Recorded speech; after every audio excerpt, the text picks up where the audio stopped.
Hi, I'm Nikki Woods, your global visibility expert. And one of the questions that I'm asked most frequently is, how do you attract local and national media? And then how do you get some free publicity out of it? Well, I know your dad, your auntie, and your BFF read everything you post, but now you're ready to kind of get some attention from people outside of your circle, and I get it. So after years of working in traditional and social media in a variety of capacities, I've come up with a few steps to follow. The first step is to be clear. Before making yourself available for interviews, you have to be sure about who you are and what will make you interesting to the media. Yep. So you should be able to write it down in a sentence or two. I'll give you an example. I'm Nikki Woods, the global visibility expert. I show people how to create platforms and use them to enhance their brand and messaging and increase their presence in social and traditional media. All right? Easy. So whether you're selling hot sauce out of your trunk or you manage hundreds of people from your corner office, that's the first thing. You need to be clear about the message you intend to sell to the media. The second thing is you need to create a platform.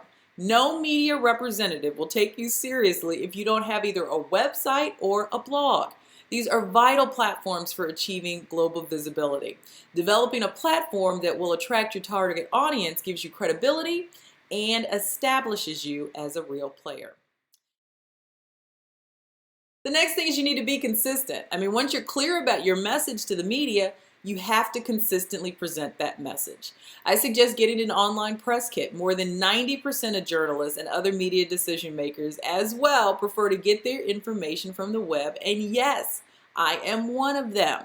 I will not read a press release that's mailed to me. I just won't.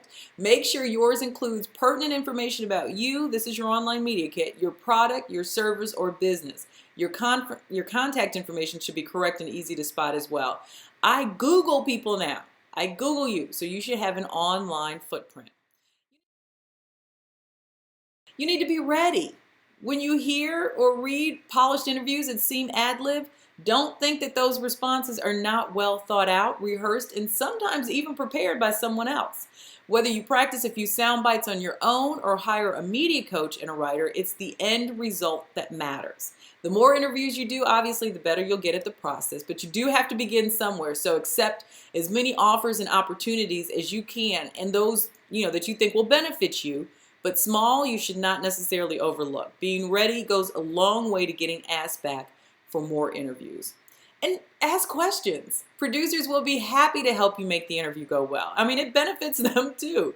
So feel free to ask them what colors you should wear if you're appearing on camera, how long the interview will last, the specific topic being discussed so that you can prepare talking points, okay, for you.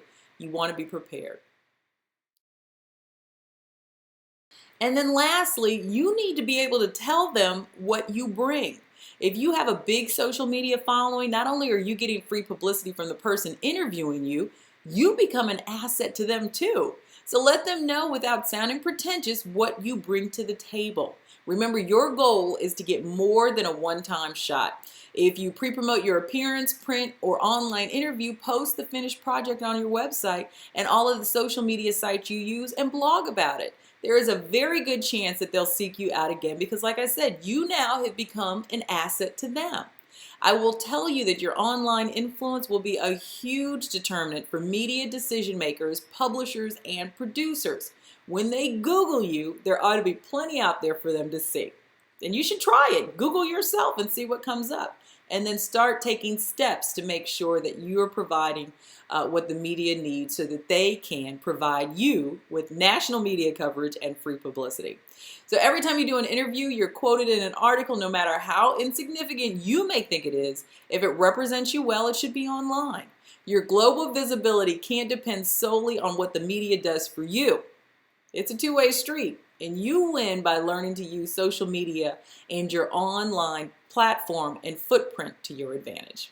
I'm Nikki Woods, your global visibility expert, and I'll see you next time.